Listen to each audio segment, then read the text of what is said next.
Alô, pessoal, amigos e amigas, estamos juntos em mais um pós-jogo aqui do Conversa de Torcedor para vocês e falando sobre a 20ª rodada do Campeonato Nacional. É o primeiro jogo do segundo turno do Campeonato Brasileiro e tivemos aí a goleada histórica do Vasco no Morumbi, em São Paulo, 6-0 contra a equipe do Santos e o Kleber Xavier demitido do Santos. Então, o time do Vasco faz 5 gols só no segundo tempo no Morumbi e não dá nenhuma chance para a equipe santista, da equipe do Neymar e companhia limitada. A equipe do time do Vasco conseguindo uma vitória histórica, uma goleada histórica, 6-0, e que aconteceu no Morumbi.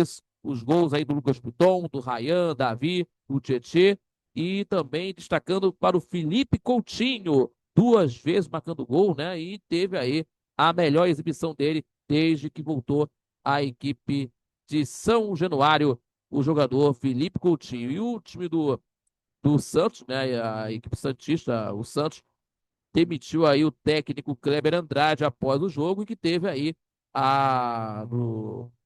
nessa situação aí que o Alexandre Matos acabou aí anunciando a demissão do Kleber Xavier, que foi demitido aí depois do jogo. Então, uma goleada histórica, né? Inclusive, do que aconteceu aí. Então, meus amigos, mas antes disso, se inscreva no canal do YouTube, compartilhe os nossos vídeos e deixando aquele like, seu joinha, que ajuda muito o nosso crescimento do canal, também fortalece o nosso trabalho e também acompanha pelas redes sociais do Conversas Torcedor. E não esquecendo, terças e quintas, 6 da tarde, no canal do YouTube do Conversas Torcedor Notícias e também no canal do YouTube do Conversas Torcedor, tá bom, pessoal? E às 11 da manhã de todo sábado, ao vivo com você, na Rádio Nossa Senhora de Copacabana 98,7 FM, acompanhando pelo site radioincc.com, pela Rádio Net e acompanhando de tudo que está acontecendo também no canal do YouTube. Repito, no canal do YouTube, também pelo site radioincc.com, pela Rádio Net, também pela DAI 98,7 FM, na Rádio Nossa Senhora de Copacabana, acompanhando de tudo que está acontecendo no futebol carioca, seleção brasileira e no esporte em geral,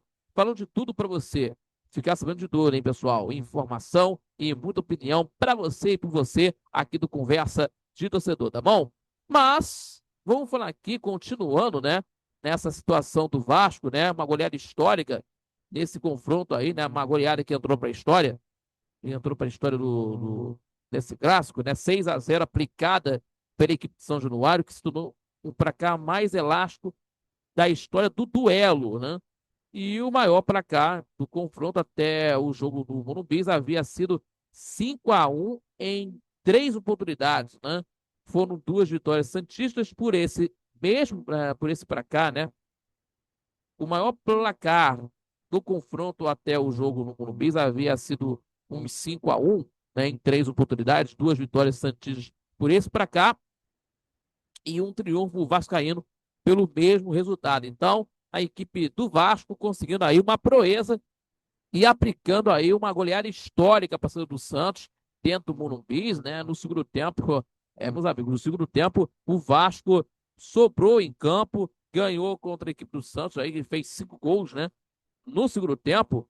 Mas vamos falar aqui do primeiro tempo, meus amigos. Primeiramente, em casa, a equipe santista começou melhor, tentou partir para cima da equipe Cruz Maltina, pressionando o adversário, mas não conseguiu criar as chances de perigo. E o domínio foi muito pequeno e logo se transformou em desvantagem, porque o Vasco passou a aproveitar os contra-ataques que tinha e abriu a contagem com o Lucas Piton, depois de um cruzamento, belo cruzamento do Moreira pela direita, e a equipe santista não conseguiu mais jogar. E, na verdade, né, foi mais ameaçado pelos visitantes, né? A equipe do Vasco, que teve mais oportunidades, né? E que criaram diversos contra-ataques perigosos na primeira etapa, mas não ampliaram, né, a vantagem no marcador. E o Alvinegro teve um pênalti anulado por posição irregular, certo? Do Guilherme no lance, né, na jogada. E na segunda etapa, né? Na segunda etapa, certo? O time do Vasco sobrando no jogo, né? E o Santos voltou bem. E na segunda etapa, na segunda etapa, o Vasco conseguiu aí fazer a vantagem, né? E também aplicando a goleada diante do Santos. Mas o Santos voltou bem no intervalo, certo? E desperdiçou as duas chances claríssimas de gol no comecinho do jogo, né, na segunda etapa, dos primeiros minutos, né, melhor dizendo, né? Guilherme de dentro da área bateu para fora e o Barreal de fora da área acertou na trave. E depois disso, meus amigos, o Vasco não deu nenhuma chance de reação à equipe santista, né? No intervalo de 10 minutos, o time do Vasco fez 3 gols. 3 e decidiu o confronto, né? Mas ainda deu tempo para marcar mais 2 vezes. Então, só para citar aqui, para a gente falar aqui, foi no intervalo de 18 minutos, aproximadamente 18 minutos, dos 5 gols que o Vasco fez no segundo tempo, para a gente mencionar os gols. Então, meus amigos, aplicando mais 2 gols para definir o placar histórico, né? 6-0 sobre os protestos do torcedor santista. O Alvinegro não conseguiu fazer mais nada, sequer diminuiu a vantagem, e sobre os protestos da torcida santista, que foi ao Monumbis, né? O Alvinegro não conseguiu fazer mais nada, nem sequer diminuir a vantagem. Já para os Cruz Maltinos, noite memorável no Monumbis, com uma goleada, né, histórica da equipe do time do Vasco, né, que eu já citei aqui nesses lances aqui do lance do segundo tempo. E com a derrota que teve do Santos, aí teve ainda o choro do Neymar no final do jogo, né, que foi a maior goleada sofrida pela equipe do Santos contra o Vasco da Gama, né? Que foi a maior derrota da carreira do Neymar, inclusive, né? Que nunca havia sofrido 6 gols no mesmo jogo, inclusive como aconteceu diante do Vasco. E depois da partida, né?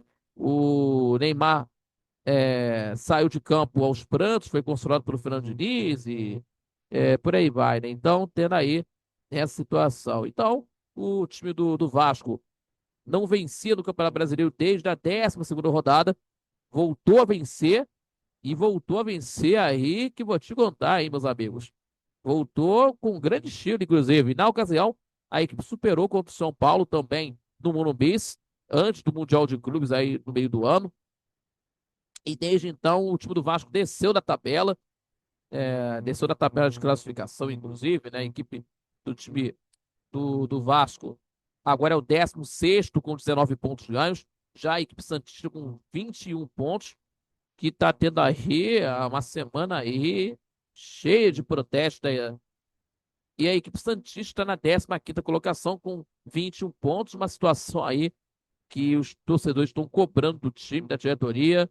Meus amigos, não é fácil não. Mas o Vasco conseguiu uma vitória importante, uma vitória de uma vitória que a gente sabe que para o torcedor, para todo mundo que gosta do futebol, ninguém esperava, mas pelo rendimento que teve aí no campo, sob a batuta do técnico Fernando Diniz, né, com a posse de bola que tem, do estilo de jogo que o Fernando Diniz coloca nas suas equipes, onde ele comanda, com certeza isso vale muito, isso dá muitos frutos daquilo que pode acontecer dentro de campo. E acabou acontecendo com a equipe do Vasco, conseguindo aí um resultado muito importante pelo placar de 6-0. E a equipe do Vasco vai jogar pelo Campeonato Brasileiro nesta quarta-feira, a partir das 7 da noite, horário de Brasília. Esse jogo aí é o jogo atrasado da 14ª rodada do Campeonato Nacional, o jogo lá no Alfredo Jaconi, lá na cidade do Rio Grande do Sul, lá em Caxias do Sul, melhor dizendo.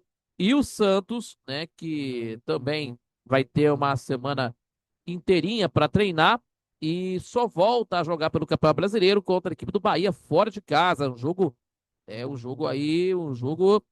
nada fácil, fora de casa, lá no estádio da Fonte Nova, às 4 horas da tarde de domingo. Então temos esse jogo pelo Campeonato Brasileiro na próxima rodada de número 21 do Campeonato Brasileiro para a equipe Santista e o jogo atrasado da equipe do Vasco da 14ª rodada contra a equipe do Juventude amanhã às 7 horas da noite no Alfredo Jaconi em Caxias do Sul. Beleza?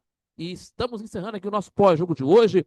Muito obrigado pela sua companhia. Se inscreva no canal do YouTube, compartilhe os nossos vídeos e deixando aquele like que ajuda muito o nosso crescimento do canal, também fortalecendo o nosso trabalho. Não esquecendo, em toda terça e quinta, 18 horas no canal do YouTube, Conversa de Torcedor Notícias, e também acompanhando também às 11 da manhã de todo sábado, lógico, pela rádio Nossa Senhora de Copacabana 98.7 FM, a onda que chega ao seu coração, acompanhando também pela Dial 98.7 FM, repito, também pelo site radioNSC.com, pela Rádio Net, também pelo YouTube do Conversa de Torcedor, com muita informação, com opinião para você e por você aqui no nosso Conversa de Torcedor. Falando de seleção brasileira, futebol carioca, esporte em geral, repito, informação e opinião para você e por você, tá bom? Então é isso, pessoal. Muito obrigado pela companhia. Fique com Deus e até o próximo pós-jogo aqui do Conversa de Torcedor aqui no canal do YouTube. Falou, galera!